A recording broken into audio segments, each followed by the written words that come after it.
فقیر کہتا ہے میں اس کو بادشاہی دے دیتا ہوں، لیکن اس نے کہا کہ میں آپ کے مقابلے میں نہیں ہوں، لہٰذا میں یہاں پر نہیں بیٹھ سکتا، اس کے قابل نہیں ہوں۔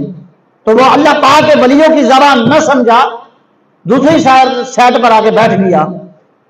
تو وہ اللہ کا فقیر کہتا ہے کہ میں نے آپ کو تین مرتبہ آپ کو میں نے تخت دیا، لیکن آپ نے نہیں لیا، اب ٹائم ختم ہو چکا ہے۔ اب اس کو سمجھ آئی اللہ پاک کے ولیوں کی زبان، اس فقیروں کی زبان، کیونکہ دنیا دار تھا، دنیا چاہتا تھا، مال اور دولت چاہتا تھا، اس اللہ پاک کے فقیر کی زبان نہ سمجھا۔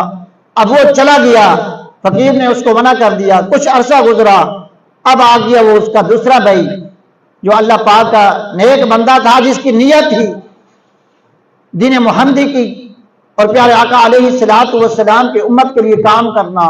اورنگزیب عالمگیر آ گیا، آیا اور انہوں نے بھی وہی سوال کیا کہ اے اللہ کے بندے فقیر، آپ میرے لیے دعا فرمائیں کہ مجھے ہندوستان کا تخت مل جائے، میں بادشاہی چاہتا ہوں۔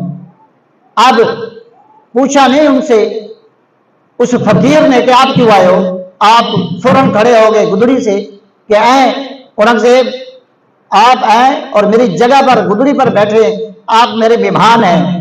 اب وہ تھا اللہ پاک کے ولیوں کے ساتھ اٹھنے بیٹھنے والا بندہ، وہ نیک نیت والا بندہ، وہ ولیوں کی زبان سمجھنے والا تھا، وہ ہمارے جیسا سنی تھا، کیونکہ ہمیں پتا ہے کہ اللہ پاک کے ولیوں سے جو چیز ملتی ہے وہ تبرک ہوتا ہے۔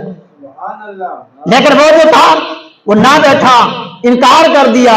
لیکن وہ جو نبی کا عاشق تھا اورنگزیب عالمگیر، اس کو جب اس فقیر نے کہا کہ آجے میری گدڑی پر بیٹھے، اسے فوراً بات سمجھ آ گئی۔ اس نے پہلی مرتبہ تو منع کیا کہ حضرت میں اور آپ کی جگہ پر میری یہ اوقات نہیں ہے۔ اس نے دوبارہ کہا کہ آئے اورنگزیب عالمگیر آ کر میری گدڑی پر بیٹھے۔ آپ نے فوراً جواب دیا اورنگزیب عالمگیر نے کہ آئے اللہ کے فقیر، اگر آپ کا حکم ہے تو میں آپ کی جگہ پر بیٹھ جاؤں گا، ورنہ میں اس قابل نہیں ہوں۔ اس فقیر کہتا ہے کہ میرا حکم ہے۔ اب اس نے کہا کہ اللہ کے فقیر کا جب حکم ہے، میرے لیے یہ تبرک ہے، باعث برکت ہے۔ وہ فوراً آ کر اورنگزیب اس کی گدڑی پر